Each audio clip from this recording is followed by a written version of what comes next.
So yeah, we're gonna start off with the cake report. It's been a big news week. A big news week. A tragic situation happened with I think it was Rob Reiner and his wife being killed by their son Nick Reiner. Now, if you want to say allegedly, you could say allegedly, but it seems like all the evidence is pointing towards it was their son who unalived them. Let's say the appropriate word, unalived them. And it got me to thinking about. They say that their throats were slit, and I guess he was acting bizarre at a party that they had before, and or that night. And it got me to thinking about relationships between parents and a child, which I'm going to cover in another episode about the relationship with me and my child. But it's interesting because the stories are that he's been struggling with his mental health for a lot of his life, and most people are very sympathetic to people that struggle with mental health. But at some point, I'm starting to think maybe where there's where you have to draw the line. Let's say that most people are taught that have kids that you support your kids no matter what. And to a degree, I think that's true, right?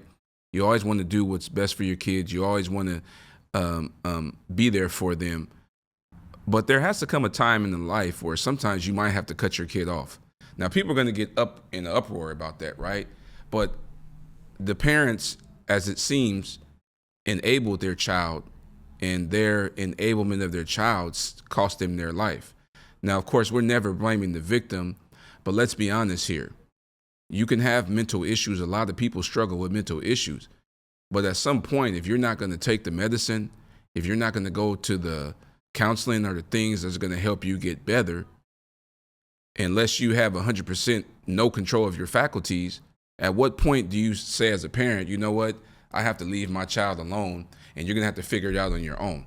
They gave their son ample opportunity. He had better chances than a regular person like me and you would, because he had the successful father who put him into, I read the story how they put him on the set of something. They're just like, just let him do something.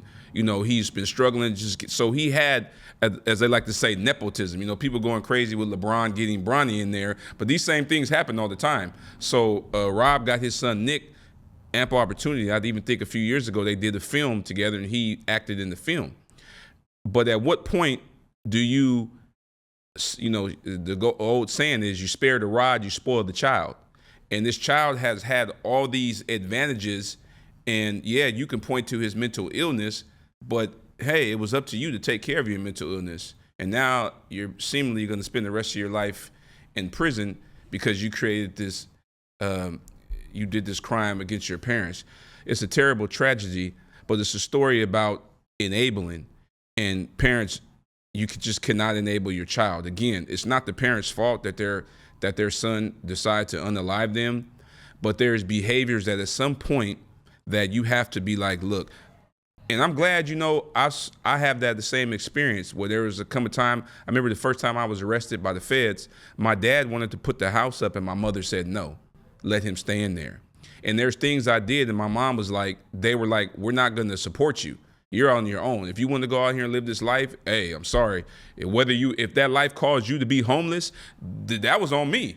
They was like, if that's what you want to do, I'm not going to have a part of it. And a lot of people be like, oh, that's not, you got to love your kids. You're supposed to always love. No, at some point you got to let your kids learn the lesson, the consequences, or like to say, you reap what you sow. At some point you have to let your child get the consequences for what his actions. Yeah, help your child. They're struggling with alcoholism, drug addiction, porn addiction, whatever addiction that they're struggling with. Yeah, you can offer assistance to them.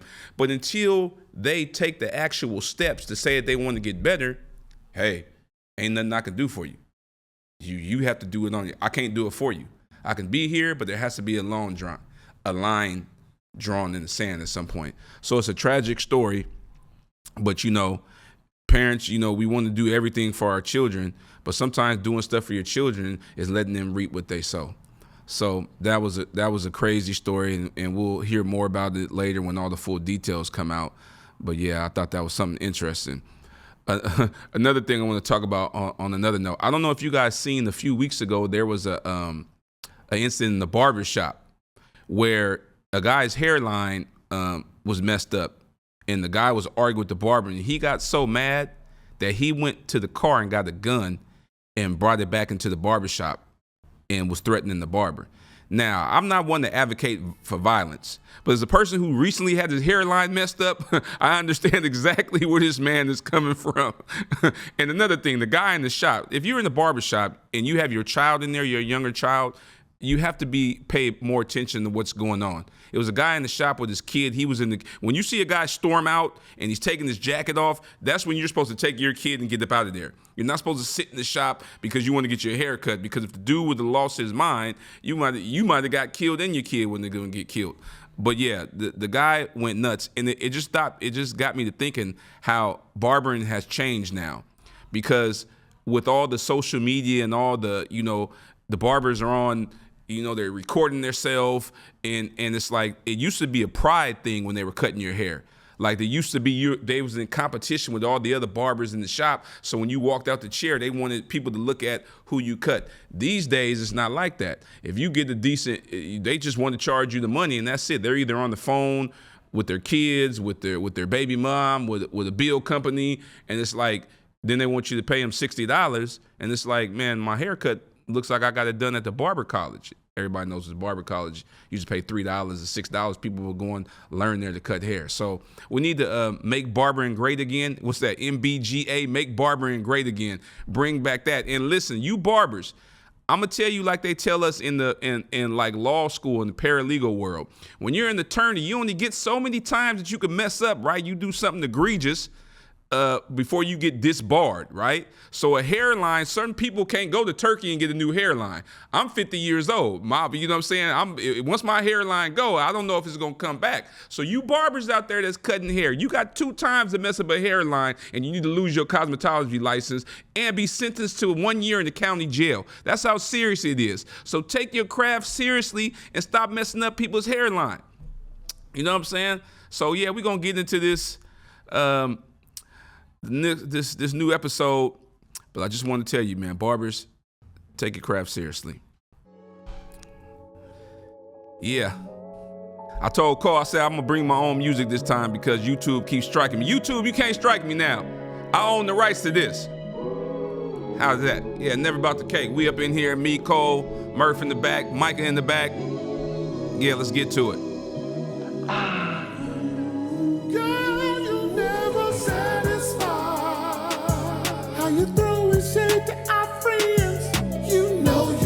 I had the cancellation today, so I had to do a quick change on the episode. But she gonna be here next week. Shout out to my boy Isaac Reese, the incomparable Isaac Reese on the track. We're gonna talk about workplace romance, opposite sex friends, and emotional cheating. Give you guys something to complain about.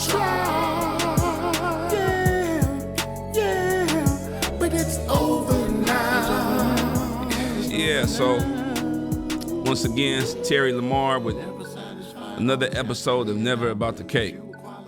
So I had to run an audible because I had a guest set up for this week, but unfortunately she got a cold, and it's something, a nasty bug that's going around.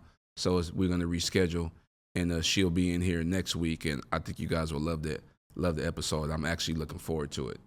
But on another note, I thought about today, we're going to get into workplace romance, opposite sex friends, and emotional cheating. Now, when I was thinking about this, I'm like, oh, it's the same regurgitated topic. But you know why that makes sense? Is because everybody's in some type of relationship with it daily. The whole world, whether it's with your work. So that's why the topic is talked about so much, because people are living it daily. And I was thinking about workplace romance and why workplace attraction happens. Well, if you think about it, most people work 40 hours a week, right? So 40 hours a week, you're actually with your workmate more than you usually are with your spouse. I like to give people the numbers, right? It's 24 hours in a day. So if you work for 8 hours, you got 16 left, right? If it's an hour back and forth to drive, what that leave you with? 15 left. If you sleep for 7 or 8 hours, what's that leave you? 15 minus 8 is 7. So you got 7 hours really left to really deal, with your partner. If you're doing anything else on the side, then you even have less time. So the people at your work, you have the proximity, the routine, you got shared stress, laughing, and then the bonding. And so what I've learned is that people cheat with consistency, not strangers. You see your workmate every single day. And if you have something going on, or if you have, especially a lot of people feel under pressure for work, well, then, who do you talk to? Most likely your coworker. And again, that's because you spend more time at home than you do with your family. And you're familiar with this person. If you've been listen, some people have been at their job longer than they've been with their spouse or their boyfriend or their girlfriend.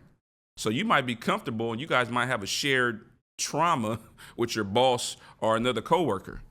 And it's crazy because this whole work husband, work wife culture thing is nuts to me, which I've talked about before.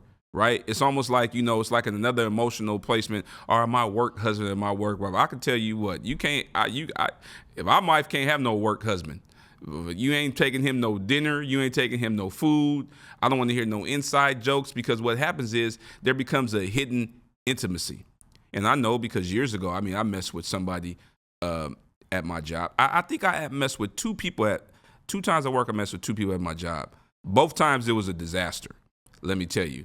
Because the one I was younger, and again, it's like if you speak to another girl at the job, the person was upset, and then the other girl, I told the story, like she was dealing with an ex who I knew nothing about, and this guy was like, I ended up crazy story. I ended up losing my job because I brought a gun up to the job. I was nuts. Then I was a little younger. I think I was like 19, 20, but I was worried about the guy coming up because he had already shot out my windshield. And I didn't even know that he was dealing with her. But the thing is, what I was going to do, I had to pay my rent. I couldn't stop going to work. That's why I think it's a danger of it. And then you see why most companies have things in the place that prohibit workplace romances. Now, I don't necessarily agree that should happen. I do agree that there should be a limitation on a supervisor dealing with somebody that's under them, because it just looks funny. It's the optics. And then you might have you might show favoritism just because you care about the person. You know what I'm saying? And like I say, and I think to get back to the worst workplace husband and wife, I think that's really cheating with name badges. Oh, this is this is him, this is her, and we're doing this, and they're going to lunch together, and then they're talking about the problems that they're having with each other, and then one thing leads to another, and now people are having affairs, and the Coldplay concert is happening where they've liked each other for so long, and then they get alone in the environment, and then they start kissing each other. And I just think that that's crazy. So I don't really know what they can do to stop it. I do know probably HR probably knows before you guys know that people are messing with each other. It's usually a tell that most people in the company know that such and such and such and such, are dealing with each other. But again, it's probably nothing they really can do to 100% stop it. I just think that there should be it should be some rules and regulations. I think that if you're on the same level, then that's fine. But if you're somebody that's above you, you shouldn't be able to date anybody under you, because that's going to lead to favoritism and all type of stuff, And then you got alcohol, after hours events. What's involved? Alcohol. And as we know, once alcohol enters in the equation, I'm not speaking from experience because I've never drank a day in my life, but I've been around people that have. Once alcohol gets into the equation, did things they can't recall, blamed it on the alcohol. That's what I say in the song. And that's devastating. You got your own hotel trips, your own work dinners. And then what happens is the boundaries get reduced. And what was supposed to be platonic or professional ends up turning into something that it's like, wow. Now, if two people are single, I guess it doesn't, hey, you guys can do what you want to do. But most people have relationships at home, and you might feel like you relate to this person more than you do your own spouse. Oh, I can talk to this person. Oh, they listen. Because again, it's shared trauma. You guys have shared stress. You're dealing with the pressure of going to work with the same boss. And most of these bosses these days, it's like I haven't found too many people that have great bosses. which is you bosses need to do better, because you should want people to want to come to work for you to help you out. I'm tired of hearing about these bosses who seem to be like jerks and seem to be like they're running like some type of military command or a drill. And people like, I just read something online that somebody died. One of their coworkers just died suddenly like 2 days ago, and everybody's at the job crying, and the boss has an attitude and like wants them to show up. No, you know what? That's the type of time when you show sympathy for your workers and be like, you know what? Hey, everybody needs to go home. We gonna shut this thing down for today. You get what I'm saying? And so some of you bosses, because guess what? When you end up getting thrown out on your face, you're gonna want some sympathy from your coworkers, and you'll get a lot of people to work harder for you if you treat them better. So that was a tangent that I was just going on about that. Now my next thing I want to dive into, which has been the topic, forever. And that is opposite sex friendship. Yeah, opposite sex friendship. The topic we go through every year. Every month there's a debate online about it. Can men and women be friends? So can men and women be friends? Somebody tell me, can men and women be friends? Well, I think before, I would say no. As I've gotten wiser, I would say yes, but emotional access complicates everything. So you get what that means. Emotional aspect complicates everything. Like I have females that I'm friends with, right?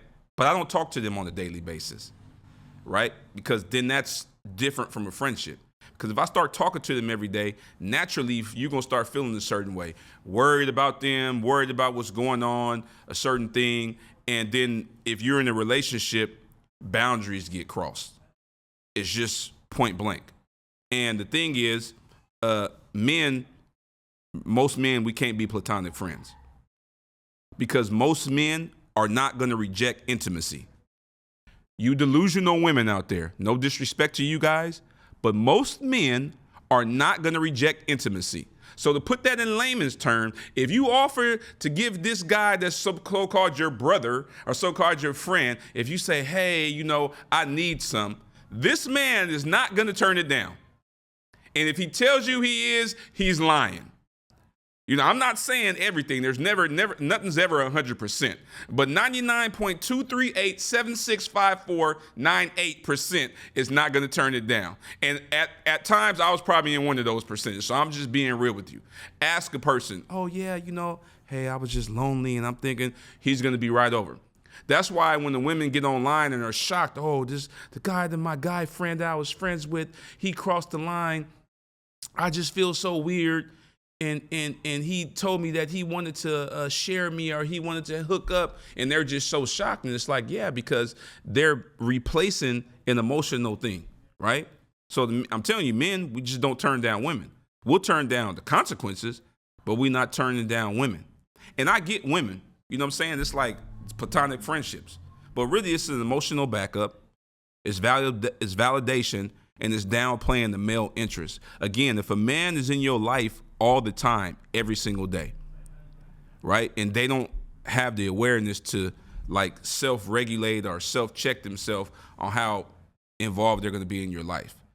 It's a human thing to get emotionally attached to somebody that you talk to every single day, that you're worried about their child, that you're worried about their health, that you're worried about their family, that you're worried about their financial thing. You can't help but to start having an interest with them. And if the person says that, and people will be like, oh yeah, he has a woman and all type of story like this, and he's not tripping. Well, then I would have to be like, well, why in the world does he have a woman and he's still, dealing with you? Because most women are not going to be comfortable with their husband or their man being emotionally available for a woman that's not her. And the roles would be switched. It'd be the same thing. And I would say emotional cheating is just as bad as I've been told by women that emotional cheating is just as bad as sexual cheating, because it's like a private connection. Just like with men, you know how you just lose your mind. You see women take it all the time. They deal with men cheating all the time. But when a woman cheats on the man, it's like the whole world coming to an end. Men, just because men know that most women don't just do stuff and here's the money on the dresser. Most women do stuff because they have an emotional connection. Men over the years can just go sleep with somebody and not even, and it be nothing. A lot of women, unless they're in the sex working field, they have emotions when they decide to have relations with somebody. You know, we like to say this day and age is not like that, but let's just be honest. That's just really, what happens. And so, how it starts, it's like, there are inside jokes, there's connections outside the relationship, and then the friend, the lines are crossed. Because again, you're coming to this person who is supposed to be your friend, but who really, really is an emotional replacement part. It's like an emotional support dog, but he's a male. And so, in case of emergency, break the glass. If you break the glass, that person is going to be there. And so, yeah, I think that, if you decide that you want to be friends, I got females I'm friends with, but I don't talk to them on a daily basis. We might talk once a month or once every couple of weeks because, again, it's a human thing that you can't even control. And you're like, oh, man, I'm worried about the person. And then stuff that's going on. You're like, oh, well, this and that's just a friend. And I told the story, I'm gonna tell it again, about the domino guy, right? When I was seeing somebody and this person was supposedly her friend. So me being the secure person who I am, I'm gonna get to the insecure things in a little bit that you guys like to throw out. I'm like, okay, this person say this is her friend. I got no reason to believe any otherwise. I'm telling the story again. I got no reason to believe any otherwise. This guy's coming over now. I don't live with her full time, even though I paid for her to get the apartment. Let me just throw that in there. Paid for her to get the place, helped her move into the place. I was assuming that it was a unsaid thing, that we was a thing, so it didn't have to be said. And when she said this person's her friend, now I'm securing myself. I'm thinking of a friend. He'd be over there. I played bones with him a couple times. No big deal. I'm not paying attention. Again, probably now, as I'm older, I probably would be like, oh, something was weird, but I didn't think nothing of it. She said that was her friend. I believed her. I later found out that they was sleeping with each other. That they wasn't a friend. You know what I'm saying? So what I've learned is people hide history, not friendships. And that's exactly that was going on. I told you the story. I came over there late at night. I had the key, was going to go inside there, and I think somebody closed the door on my hand. I mean, I think I still got the bruise from it to this day, and that was like 20 years ago. But thankfully, I'm not really a crash out. I just lesson learned. If they say that this person's a friend, I really don't believe them. I see a lot of that, go online. A lot of women want, and I'm always baffled of why women don't have a lot of women friends. I'm always leery of women who have no women friends and all male friends. It just is like, because that just doesn't, that doesn't make no sense. My mother had girlfriends. She wasn't gonna be with my father and be having male friends. Ain't no male friend calling my mom and, hey, how you doing? None of that's going, and not anybody in a reasonable relationship or in a marriage or something serious where you guys are jointly paying bills and y'all have joint bank accounts and co-signers on each other's thing. Ain't nobody I know gonna be okay with somebody of the opposite sex calling them at any time and you being there outside of a friend. You should have other stuff like when Cole you got a woman. She ain't going for no woman calling Cole, talk about, hey, Cole, I just need to run this by you. Just like he ain't going for no man calling her, talk about, hey, well, no. What you mean? What do you need to talk about? I mean, I'm in a relationship. You got to respect the relationship. We could be friends when we in high school, but we grown. We adults now, so, none of that's going to be happening. And so, again, that remember, and if you're in a relationship, a committed relationship, the cheating starts with a conversation long before it does the bedroom. Anybody I've known that's been in a relationship, and most men, I've been with somebody that's supposedly with somebody else, and then they come to you and you know exactly everything to say. Ain't it amazing how everybody always has an answer for somebody else, but they never had an answer for the actual thing that they're in? So when people are in relationships, right, they got terrible relationship in their actual relationship, but they're the knight in shining armor or the princess to this, right? And that's how it all starts. And I want to talk about, this whole insecure argument. the insecure argument, because this is what a lot of people will use when they say men have an issue or women have an issue with a man being friends with a woman or vice versa, right?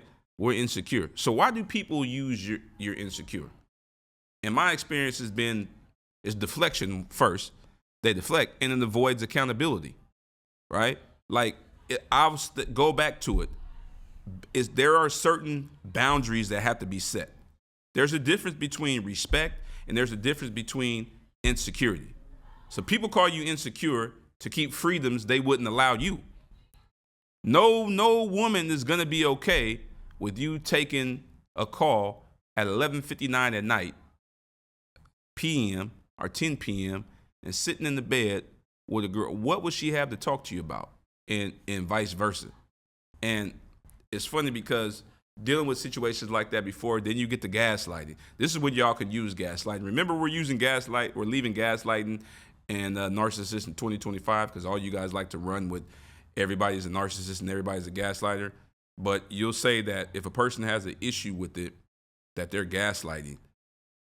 That's the pattern. Or you're overreacting. We're just friends. Nah, no.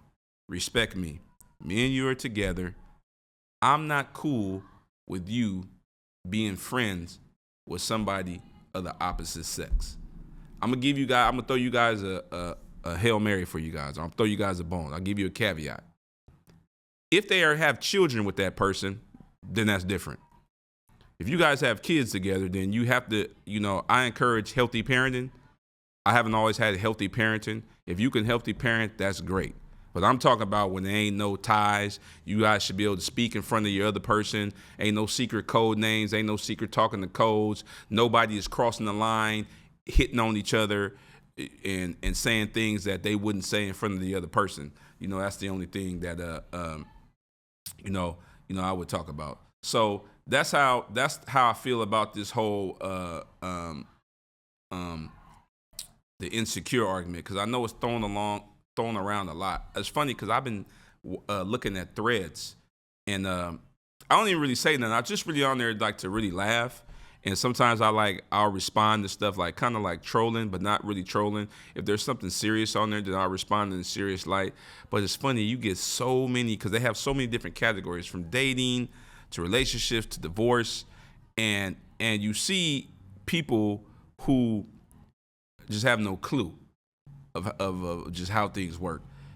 People just do the same things over and over, and the results is always the same. And a lot of it is like they get with a person, and then they're like, oh, my ex is this and this and that, and then my ex is trying to contact me, and I'm always like, well, my first thing is, why are you talking to your ex? Why do you even keep having communication with this person? You can shut this thing off easily. Just like the so-called cyberbullying that everybody wants to talk about. When I was growing up, I had to get on the bus and go to school. So if there was a bully on the bus, I was either going to get bullied or I was going to fight the bully. Anybody knows me, I fought the bully. And that stopped the bullying. This cyberbullying, you literally don't even have to turn on the internet. You literally could just not even log online. I seen a lady, she was like, I'm deleting this. This lady body shamed me so bad that I'm deleting my page. If you want to follow me on Facebook. And I'm like, how can you let somebody that you don't even know? Most of these people, I like to call them neck up Abbies. They got pictures, they put pictures of their neck up because they're fat and they're ashamed of how they look. A lot of them have cartoon Abbies. Why would I care about somebody that I don't even know what they say? Listen, you're going to be attractive to somebody and you're going to be unattractive to somebody. Everybody's not going to fawn over you and think, oh my goodness, you're the greatest person in the world. Look, I've been telling Cole all week. I was like, Cole, we did this episode. Like, oh my goodness, look, they messed up my hairline. Look at my hair. We can't put that out. That just looks crazy. I'm not caring about what nobody else say. I'm saying myself, I was uncomfortable with it. I don't care what anybody else think, but if I'm uncomfortable with myself, that's when I draw the issue. I can have 1,000 people walk up to me and say something to me. I'm loved, so I'm not going to feel any certain way because I just have a confidence in myself that was instilled from parents and life and live and people want to have. So I never will understand how people just allow people to run them or bully them, offline. Like, a lot of you guys need counseling. It's almost seemed like therapy is mandatory, because if your life is based on you needing other people to instill confidence in you, you're going to have a rough life. Because you have to understand, a lot of people have no confidence in themselves. They've either been told that they're not good enough, or they even trying to prove that for somebody. Again, we're on relationship topics. A lot of people in relationships, especially some of the women, because they're more emotional, which I'm actually going to start pushing back on that. I actually think men these days are more emotional than women. We just hide it well. Women have gotten to the point where they just fed up with everything. So it's like they're just going to be a certain way, certain women, but avoid both of them. Avoid emotional women and avoid emotional man if you're looking for somebody that's going to be in a relationship.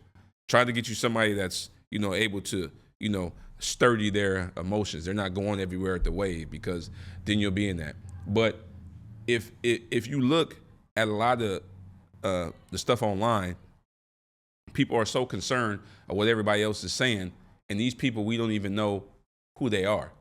They're hiding behind, Abbeys. They're so angry, and they just want to spew the hate and make people feel a certain way. And if that's going to happen, then you'll just never you will never in the world find any happiness, doing that.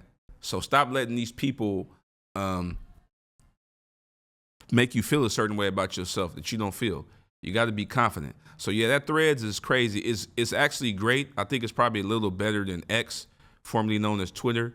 But I like to read the stuff, and it's just like, man, these people, some of the stuff they say or some of the stuff they put up, in a relationship. And here's another thing, since we're on relationship topics, what people need to learn. Listen, a person can only do what you allow. Y'all, one time is really all it takes for certain things. If a person, we're going to talk about domestic violence next week with the therapist. If a person puts your hands on you one time, that should be all it takes for you to understand that, oh, this person, that's not it. Because how many people have done something just one time? Have you ever opened a bag of chips and just ate one? Most people take a couple more. Have you ever had somebody ever just took a cigarette and smoked it just once and never smoked again? Or took one puff? Majority of the time, that's why I've never drank alcohol. I've never even sipped it. Not even one sip or anything. Because I'm like, what if I like it? Or what if it does something I want to keep going back? No, I'm cool. So once you start seeing all this stuff, these signs, and really, I gave this person 7 years of my life and he cheated multiple times. This girl said he cheated on me 12 times. I'm like, how do you get to number 2? How do you let him get to number 2? So again, that's another theme that we're going to be doing in this podcast, accountability, right? At some point, people got to start being accountable. You let this man cheat on you 12 times. Number 2, you wasn't concerned. Number 3, wasn't concerned. So once you start getting to number 12, I don't want to hear nothing, because clearly you were okay with it, because you continue to allow this man to do it. Trust me, ain't no man I know letting a woman cheat on him 12 times. There's no way. He's gone. Usually he's gone after the first time. And if he do stay, you're going to hear about it the duration of your marriage or your relationship. He going to let you know. So, while the internet is a great thing because it lets you connect to people, it lets you to, post stuff. When Cole and his girl was, I think y'all was in Paris, right, Cole? When they was in Paris, I've never been to Paris. I got to see, what they're doing, take the trip. You get to experience with your friends, and you can be happy for your friends, and it makes you feel good. So that's the great thing about it. You can connect with people. But the bad thing about it is the negativity and the self-worth that sometimes people connect themselves with. Some people everything you see doesn't mean it's real. There's some people on there that's not living that life. There's some people on there that are struggling, which is crazy when I'm thinking about it, is there's now this thing on TikTok, it's like, follow me, from homeless to house. Everybody's doing, I don't know if these people are really homeless, but it's baddie girls that were supposedly homeless, and now they're housed. It's this whole thing. I guess everybody is doing something to, to make some money, which I don't have a problem with it, because look, I'm doing the podcast and everybody's doing the podcast. But I just think at some point it waters down the value of certain things, right? So you have to figure out how, when I scroll TikTok, everybody's doing pretty much the same thing. If it's a woman trying to get attention because you got all these Pornhub Gold members who are, pretty horny, they're just going to follow a woman, and then she's got her cleavage out. You go to the page, she's got her cleavage out, and she's bending over like this, because people are going to sign and they're demanding earths or whatever you give them to get some money or pennies or whatever like that. Or one, they got the camera angle where they're behind is showing, so they're turned around so you can see them. And then if you go in the room, they wonder why the conversation is sexualized, because that's what the men feel that they're advertising. Which I always tell people. I seen a post yesterday, and it was a fake. You could tell it was a fake picture. It was like a lady, like, somebody come pick me up, and I say, I'm just gonna go for the comments. And you look in the comments, and it's like 100 men just, oh, come on here, and the page is clearly fake. You can Google the image, and it was somebody just making the page so they can get likes, and which smarter them, because you got these dummies who's going to feed into it and message it and do something, which, hey, to each his own. But that male loneliness epidemic might starting to be true, because a lot of these men online just so desperate. And here's the thing, women, if you post online that you're homeless or you are struggling or something like that, or you need a place to stay with your kid, and the man is like, yeah, come here, or you could come here, you need to be careful, because you're going to end up getting trafficked or something. Because most men, if they want you to come there, they want something. And it ain't your company. I can tell you that. If a man goes online and sees you homeless with a kid or homeless by yourself and say, I have a place to stay, they not doing it out of the kindness of their heart. They not. They want one thing. So if you're going to go over there thinking that's not going to happen, you'd be a fool. Because nobody is trying to take care of a grown person without getting reimbursed for it. So you guys just have to, be aware of that. But it's interesting. Like I say, it's good. So look, so we talked about all this stuff, right? What all boils down to is, respect. You got to respect who you're dealing with, right? Sometimes respect is more important than the love. You always got to keep the boundaries over the vibes, right? Working from your coworkers, you got a spouse. I know this person seems like they're the greatest person in the world. It's always like that. The person is like the backup quarterback, right? The regular quarterback is struggling. The backup is going to have all the answers, right? But then you find out there's a reason he was a backup when he comes in. Yeah, sometimes you'll have a success story where the backup will be Tom Brady, but most of the time the the backup is Jeff George. You know what I'm saying? He's just not good. So it's like it's hit and miss. It's like I tell people with Frogger. Yeah, I can run across the freeway and might get across without getting hit. But the majority of the times I'm gonna get hit by a car and go flying somewhere. And then the transparency over secrecy. Everything doesn't even have to be a secret these days. I talked about it last week. I don't know if I'm gonna say it again, because I don't know if I'm putting that episode out. You can't do nothing these days that's not gonna come out. Nothing you could do these days. You can't commit a crime. Listen, when I was coming up, I was born in 1975. When I was coming up, as y'all know, I said it before, I spent time in federal prison. We could do there's things I've done that I've never gotten in trouble for. Statute of limitations is over with, ain't nothing that could be happening. Never the companies that don't even exist anymore. So there was things you could do back in the day that they didn't have they have a Ring camera everywhere now. If you go to every neighborhood, somebody, if not everybody, has a Ring camera. Which whoever came up with that Ring camera, man, I wish I would have known how to buy into that or something, because that was genius. So you can't get away with nothing. With social media, you got these guys that are messaging women and vice versa, and then the women look them up and find out that the person is married. Because your spouse is going to put, you can't do nothing in secrecy. So if you think you're going to cheat in secrecy, that's not going to happen, because DMs exist, and the person would just, DM your significant other. So I always say, you would just tell the person the truth. Look, I want to be with multiple people. I don't want to be in this relationship. I don't want to be in this marriage. It's just I tell my boy Yukon all the time. I say, if I had to do things over again, I'll just be honest. Honesty would have saved me a whole lot of headache and everything in life. If I'd have just been transparent and honest with the person I was dealing with. Look, I'm 20-something years old. 23 years old. I got a kid. I'm tracing a hoop dream. I don't know nothing about being married. All I know is I got these girls at college, and all of them look great, and some of them showing me some attention, and I need to go figure that out.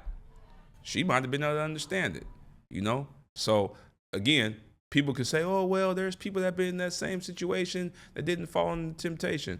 Well, that's great. And speaking of temptation, I got something for you guys. You're going to like this. Ladies, ladies, ladies, ladies. I'm sorry. You guys are going to be upset, mad. But if you're a woman of God, we've been talking about a little bit about cheating. But if you're a woman of God, you women of God, right? I see you guys all the time. Jesus saved, Jesus loves, all this stuff that you guys be posting, all these scriptures and all type of stuff. So if you're a woman of God and your man cheats, you have to forgive him. I'm sorry, ladies. You have to forgive him at least one time. You know why I say this? Because I was thinking about something the other day, the power of the P. Mom, if you're listening, skip this part, fast forward. The power of the P, right? You guys know the power of the P. Do you know how powerful the P is? You guys don't know how powerful it is, right? Because everybody talks about heaven, right? Heaven is a place that everybody wants to get to. It's supposed to be great. We don't know. Nobody else went there and told us. But what we do know, if we're to believe what we read in the Bible, is that the angels were in heaven. They were in heaven with God. The angels, perfect angels in heaven where everybody wants to go to, where it's supposed to be the best place. These angels looked down and saw women. Yes, they did. Wait a second. You up here with God, the most perfect person on the earth, this God, the Almighty. And you look down and you seen a woman and you said, dog, check her out. I got to go try that. And dematerialized and came down and had relations with a woman. That's how powerful the P is. So if you're a woman of God, if the angel couldn't do it, how you expect me to do it? The angel was perfect. And they gave into temptation. So women of God, if your man cheats one time, you got to give him at least a pass. Because the angels were perfect in heaven with God, looked down and came down and said, look, I got to have me a baby. That's how the Nephilim came about, in case y'all don't read your Bibles. That's how the Nephilim came. The angels dematerialized and had relations with the women on the earth, and they created the Nephilim, the one that was 9 feet tall and all that stuff. And then when the flood came, they dematerialized and went back. So that's how powerful. I'm saying that jokingly because it's a hilarious story, but I'm in all seriousness. Can you imagine? This is supposed to be the place where everybody wanted to be. You up here and you like, nah, I got to go try me out some of that P, and left your place in heaven to go have intercourse. That's something else. So women of God, I challenge you, if your man cheats one time, just based on that, you got to forgive him, because what can he do? If the perfect angel couldn't resist, how's the imperfect man going to resist when it's all over the place? And it is all over the place, and you have to learn how to divert your eyes, because if not, like I say on TikTok, you could just be scrolling. I'm watching basketball highlights, and you scroll to the next thing, and it's a girl. It's like, man, let me just keep going. Just keep going. But everybody not going to have that discipline. Everybody not going to have that discipline. Now, before I get out of here, I just thought that there's another story, and I'm going to be serious about this because this is not a joking matter. So I forget the person's name, Tyleo or some, it was she said that she was SA'd by this guy, a streamer. And I've been seeing people comment on, I wasn't going to comment on it, but it bothers me for many reasons. And let me tell you why. As a person who had a celebrity that was I was good friends with a celebrity, I've seen the environment. Certain environments I just wasn't comfortable with, so I didn't put myself in the environment. It was very important to me that I never would be in a situation that somebody can accuse me of SA, or somebody can feel that I SA them in any sort of situation. I'm not doing wild parties or none of that stuff like that, just because that was my greatest fear. Like, I was a fraud person. I could deal with that. I can go to jail and lay on my bunk and sleep peacefully and nobody's got to bother me. I can tell you the people that are in there for SAing people, they not sleeping peacefully. That's a treacherous, having to do some time, rightfully so. But you get into, this is a problem, the gift and the curse of the internet. You get into a girl here in the background. If you guys hear in the background, we're next to a bar. It's football season, so don't worry about it. They're cheering. That's a great thing about Sunset 17 Studios. Come down here and check it out. Seamless plug. You like how I did that? Sunset 17 Studios. But anyway, you had the girl come out and she made a whole statement, and she said the streamer SA'd her. So of course immediately you got people that want to rush to judgment and they want to come and condemn him. Now, I wasn't in the room with them.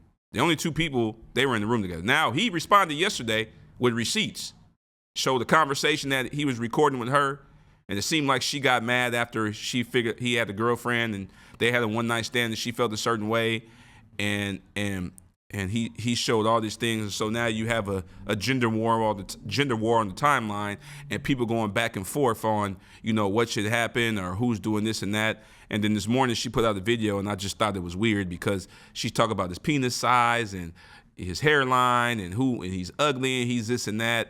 And the lines have been so blurred with this because of how the media or how celebrities have gotten away with certain things, and it trickles down. Like we have the Diddy situation that we talked about, and even though some of his was consensual, it seems like a lot of his stuff wasn't consensual.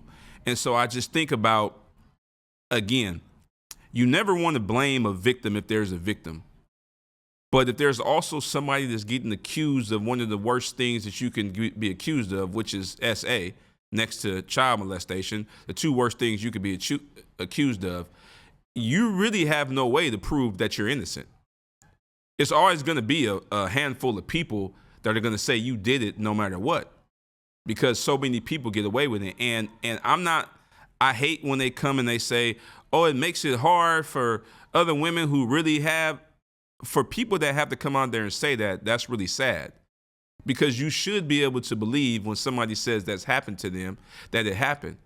There shouldn't be anybody that's made that up and lied about it, but we know over time it has happened, and they probably should change the laws on that. But who's in control of changing the laws? The Constitution gives the people the authority.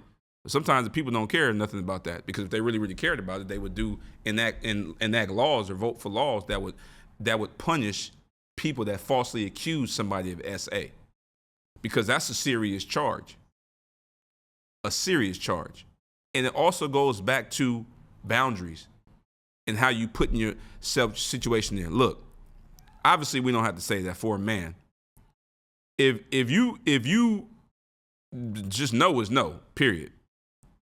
Just know is no. And if I'm out and I have a life and I'm successful, or even if I'm unsuccessful, if a woman I'm not currently in a relationship with is inebriated or has any type of alcohol in her system, I'm not having any physical contact with her at all. At all. Period. Because whether it's regret that kicks in, whether it's something that the person couldn't consent to, now there's that, well, I was drunk, or where I was a little, tipsy, and I don't know you, and you took advantage of me. Because I do know men that have done that. I do know. I've heard the stories. I mean, you know what I'm saying? Like I said, I got it's alarming, the number of people that have done that, the number of people of women that have experienced that. But see, then it also goes back to accountability. See, there's a difference between victim blaming and accountability. You got to wear your seatbelt when you get in the car. Because if you get hit, 9 times out of 10, you ain't got your seatbelt on, you're going to be in a lot of damage. Even if the person hits you, even somebody rear ends you, it's not your fault. But if you go through the windshield, well, you should have had your seatbelt on. If you young girls or you old girls or whoever you women, if you're going around these guys, a lot of these guys move in flocks. First of all, rule number 1, you should know, I'm never drinking after anybody, period. Don't even drink in my own house. Like if I leave, my job, if I've left my water there or something and I come back, I'll be thinking like, man, I'm not touching it. So you get in these environments, and a lot of these environments, if you know anything about the industry, the dirty Hollywood, I'll be trying to tell you about the most dirtiest place in the United States, which is Hollywood. They just trick you guys because they give everybody these Walk of Fame. And I want you guys to check out film, and you see people that lay on their star. Watch what happens when they get up off their star. Look how dirty they are. That's how dirty the Walk of Fame is. I talked about that a long time ago. But if you go in there, these environments are sexually charged. A lot of these environments, these parties, and down there are all sexually charged, right? So there's no problem with a sexually charged party. If somebody goes to a swinger party, right, you expect to see sex, right? That's what you expect, because it's an environment. So some of these environments are all sexualized. They sexualize the women. So they get in these environments, and then they see what happens. I'm waving to my son. It's Bring Your Son to Pod Day, but I have my son with me, so while me and Cole are recording, so he's back there. But that's what's great about doing your own podcast, because you can do what you want to do. But they get these environments, and then they get themselves in situations, and then it's hard to know what to believe. And it seems like he's telling the truth, and she might be lying. But the way she's going about it, just seems weird. And I can appreciate him coming out and saying that it's not true, or having receipts or doing this. But I always say, even with that, a lot of things could be manipulated. Words and actions and everything really can be manipulated, but patterns can't. I'm gonna say that for all 2026. Words and actions can be manipulated, patterns can't. So if there's multiple people who come out and say this is his pattern, 9 times out of 10, he's probably did it. But if there's multiple people coming out, I heard an ex-boyfriend of her come out and say she be lying, 9 times out of 10, she's probably lying, because that's her pattern, that she lies. And if she has lied, then she should face, the consequence of it. Like, she should go to prison and have her life ruined and sit there, because this SA stuff is just not no joke. So listen, ladies, more for you guys. So, you guys got to be careful out there, because a lot of these men out here are certified weirdos. And if they want to, they don't like to take no. And if they have an opportunity to, take advantage of you, they're going to take advantage of you. So just be careful. I just thought about that, that story, because it's something that's going on, something that's on my mind. So, listen, this episode, we got to reflect on emotional boundaries to prevent emotional cheating. I've been an emotional cheater before. I've been cheating on emotionally myself. So people got to just kind of respect the boundaries and, worry about that. We not doing I said we leaving things in 2025. Every time I remember, we leaving this is my brother, this is my sister in 2025. We were forever leaving that there. We don't want to hear about it no more. Ain't no work wife, ain't no work husband. That's disrespectful. Then we getting divorced. You got a work wife and a work husband, and I'm your real husband. Then somebody getting divorced, and that's how it should be. So remember, love doesn't require insecurity. Love requires maturity. So you guys work on that. So yeah, this was a little quick episode. We here Never About the Cake. Me and Cole. We're back on, Cole's on TikTok. What's your TikTok, Cole? Cole Messenger at TikTok. Follow Cole, follow Sunset 17. I'm not sure if it's Sunset 17 Studio or Sunset 17. Okay, Studio? Yeah, so we're on Instagram, on TikTok. It's Never About the Cake. I'm on Instagram, on TikTok. Follow me there. Just don't follow us home. And remember, 2 things guaranteed in life. Death and Arrowhead being the best water in the world. Pride comes before the fall. Did things she can't recall. Blamed it on the alcohol. When it comes to love, everything paramount. Probably why she always lie about her body count. I never took shots. I let her shoot first. Her value comes from what he wrote, so what she really worth. Look, the truth hurts or it sets free. Her being wicked was something I didn't foresee. Seems it was just me. She saved the wrath for. She got them spreadsheets. She always keep a score. All my losses, I took them on the chin. Lesson learned, won't love, gotta look within. You threw the shade, none of it was true. Cause in the end, who's a coward that is see it through? Me bitter? Nah, that's not how I ride. Cause girl, you're never satisfied. Never satisfied. How you throwing shade to our friends? You know you lie. All that we've been through, God knows I tried. Yeah, but it's over. It's over now. Girl, you're never satisfied. How you